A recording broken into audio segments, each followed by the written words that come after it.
जो बहुत सोता है उसको कभी योग सिद्ध नहीं होता। सच्ची मानिए, 3 घंटे नींद में काम हो जाता है, अधिक से अधिक 4 घंटे।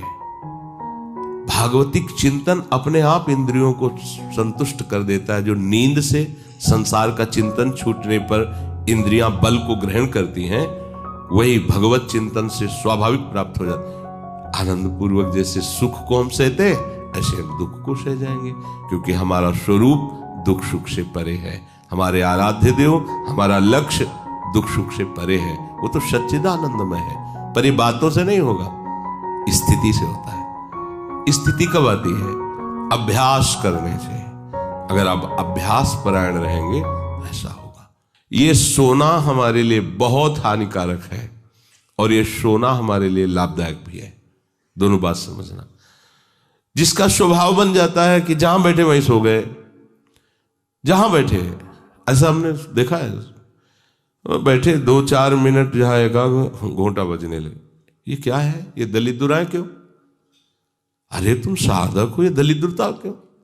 क्या यही उपासना में तुमने सिद्धि प्राप्त की है? जहां बैठ जाओ वहां तुम लड़खड़ा गए, लार बहने लगी, सोने लगे, घोटा बजने लगे। ये दलिद्रता है, ये तमोगुणी है। ऐसा नहीं। एक बार नींद को समय दिया है, 3 घंटे 4 घंटे, आ जाए तो आ जाए, नहीं उसको निमंत्रण नहीं देना, राधा राधा राधा, और जग कर फिर वैसे ही अपनी दिनचर्या। कोई भी फर्क नहीं पड़ना। आप अभ्यास कीजिए, कोई फर्क नहीं पड़ेगा। कई दिन बराबर जगने पर भी आपकी दिनचर्या पे कोई फर्क नहीं पड़ेगा। जो अपना स्वभाव बिगाड़ रहे हैं वो अपना नाश कर रहे हैं। अधिक पड़े हैं, सो रहे हैं, ये ठीक बात नहीं है। बार बार जो अधिक पड़े रह करके सोने का अभ्यास किए हैं, वो कहीं भी रहे, उनको बार बार नींद सताएगी। पड़े रहने में जिनको सुखानुभूति हो रही, सोने में जिनको सुखानुभूति हो रही, वो भजन क्या करेंगे? जो ज्यादा नींद लेते हैं उनकी गाढ़ नींद कभी नहीं होती है। मतलब अब सो चुके, थक गए, ऐसा नहीं आएगा। उनको बहुत प्रकार से विघ्न पड़ने लगते हैं, स्वप्न आदि आने लगते हैं, नींद का स्वरूप लंबा हो जाता है, 10 घंटे 12 घंटे। हमको एक ने बताया था कि हम केवल भोजन के लिए उठते हैं और अपने कमरे में ही पड़े रहते हैं, 18 घंटे वो सोते हैं। वह क्या जीवन आपका है? ये जीवन है? सोना बहुत हानिकारक है। अरे हम परमार्थ के पति के जितनी बार नाम जप कर लिए वो हमारे बैंक में जमा हो गया। सो के क्या बर्बाद करना है? 3 घंटे 4 घंटे, इसके 5-6 घंटे वो उनके लिए है जो बहुत श्रम परायण है, परिश्रम करते हैं शरीर से, साधक के लिए नहीं। 3 घंटे पर्याप्त है। आप अभ्यास करके तो देखिए, 3 घंटे में आपको बिल्कुल 24 घंटे के लिए तृप्ति मिल जाएगी। हाँ बिल्कुल ठीक है, अभ्यास कर लीजिए। दिन में लेटे रहने पर भी 1 मिनट नींद नहीं। अभ्यास कीजिए। अभ्यास अमृत है और अभ्यास ही मृत्यु है। आपने जैसा अभ्यास कर लिया, अमृत का अभ्यास किया तो अमृत है, और मृत्यु का अभ्यास किया तो मृत्यु है। भोगों का अभ्यास करना, सोने का अभ्यास करना, प्रपंच में अधिक रुचि रखना, ये सब मृत्यु है। नामामृत, लीलामृत, रूपामृत, धामामृत, इसका अभ्यास करो, अमृत है ये। शरीर उसका बहुत सोने पर भी आलस्य से भरा रहेगा। आलस्य के कारण वो भजन में जे भी बैठेगा 2-4 मिनट में ही माला छूट जाएगा और नींद आ जाएगी। ऐसा दर्शन होता है। वो बहुत कोशिश करते हैं, बस ऐसे हो जाते। ये कैसे हो गया? तुम्हारा क्या अभ्यास है? ऐसे कैसे कोई हम पे ऐसे कैसे हावी हो सकता है? कोई हमारे ऊपर ऐसा कैसे शासन कर सकता है? चाहे नींद हो या काम हो या क्रोध हो, आप क्या हो आप समझो। आप भगवान के अंश हो और आप इतना अधीन होते चले जा रहे हैं शरीर के। सत्संग हो रहा है, आप मुंह बगाड़ के सो रहे हैं। कीर्तन हो रहा है, आपको झटके नींद के आ रहे। धिक्कार है आपको जीवन को। आप साधक हो, आप उपासक हो, ये क्या हो रहा है? जहां आपको संपूर्णतया सावधान होकर चैतन्य रहना है, वो आप सो रहे हो। कैसी आपकी दिनचर्या, कैसी आपकी साधना है? आप हो क्या?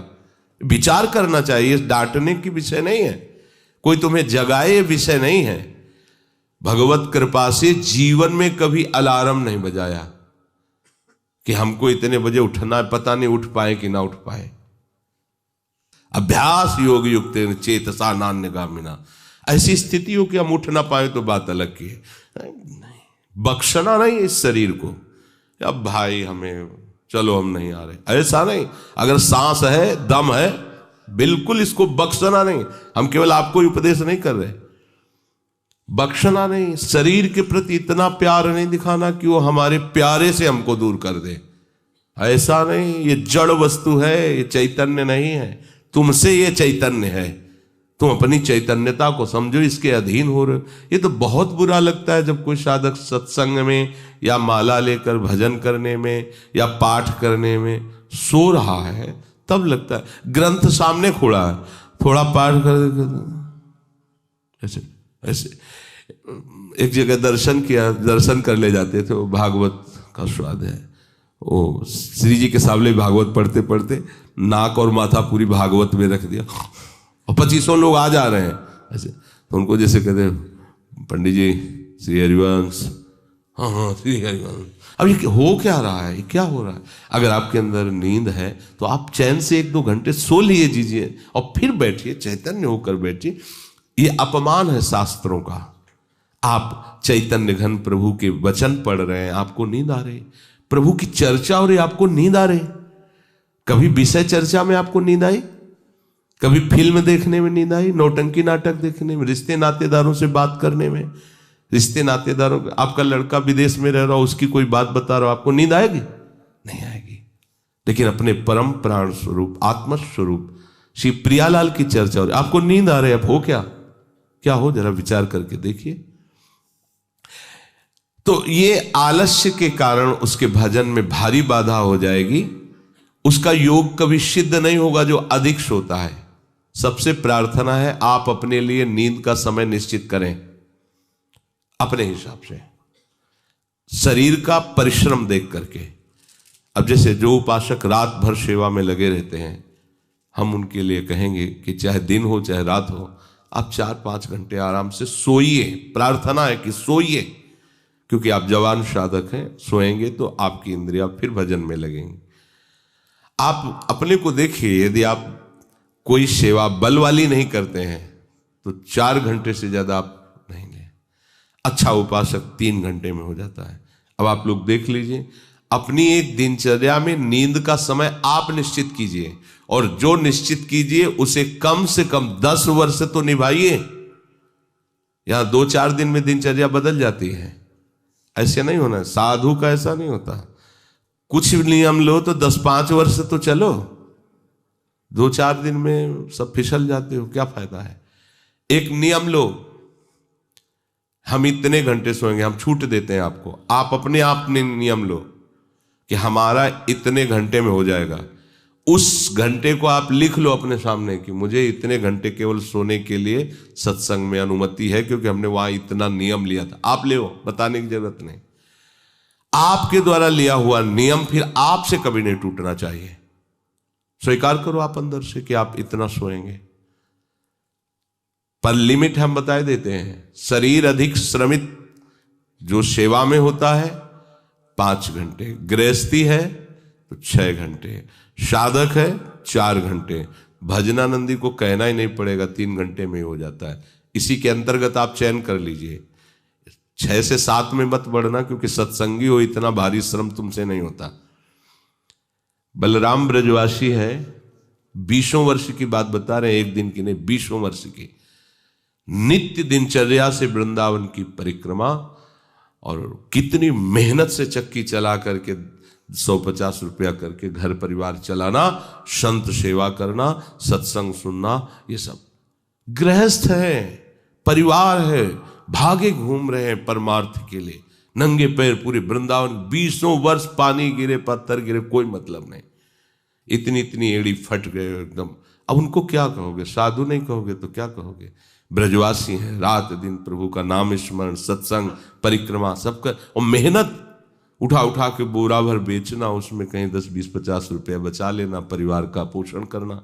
आपके लिए तो कोई सेवा ऐसी नहीं मेहनत वाली, फिर आप इतना लंबा सफर कैसे सोच सकते हैं? वो गृहस्थ होते हुए 2-2:30 बजे जगते हैं, तब अपनी दिनचर्या पूरी करते हैं। हो सकता है रात्रि के 10-11 बज जाते हो, दिन में वो चौकी में रहते, कब सोते होंगे। और 20 वर्ष की दिनचर्या हम उसकी बता रहे हैं। आप विचार करो, आप साधक हैं, आप विरक्त हैं, या आप संसार से निवृत्त होकर वृंदावन वास करें, आप कितना सोते हैं? ये बंद करो, शरीर को सुखी करना बंद करो। ये शरीर को सुख देने की बात महादुख मोल लेना है। निश्चित करो आप अपने समय को सोने का। कर लिया? कर लिया? हाँ, अपना समय निश्चित करो। जो समय निश्चित किया हो, 4 घंटे, 5 घंटे, 6 घंटे, ये धाम है, यहां झूठ नहीं चलेगा। अगर 6 घंटे निश्चित किया तो 6.25 घंटे नहीं होना चाहिए। उसी को आप विभाजित कर लीजिए, 4 घंटे रात्रि में सो लीजिए, 2 घंटे दिन में सो लीजिए। आपको अगर 6 घंटे सोना है, 4 घंटे सोना है, 3 घंटे आप रात्रि में, 1 घंटे दिन में विश्राम। अगर आपका रात्रि में हो जाता है तो दिन में विश्राम की जरूरत नहीं। आपको इस पर आना पड़ेगा। आपसे कांच छुड़वा रहे हैं, मणि पकड़ा रहे हैं आपको, घाटे का सौदा। आप क्या कर रहे हो? मणि देकर कांच खरीद रहे हो, और आपका कांच छुड़वा के मणि। इंद्रनील मणि श्याम मनोहर 7 कुंभ तन गोरी, इनके समीप चलना है, इनकी जूठन पाना है, इनके साथ खेलना है। ये सौभाग्य प्राप्त करने के लिए जो असत धारणाएं हैं उनको मिटाना होगा।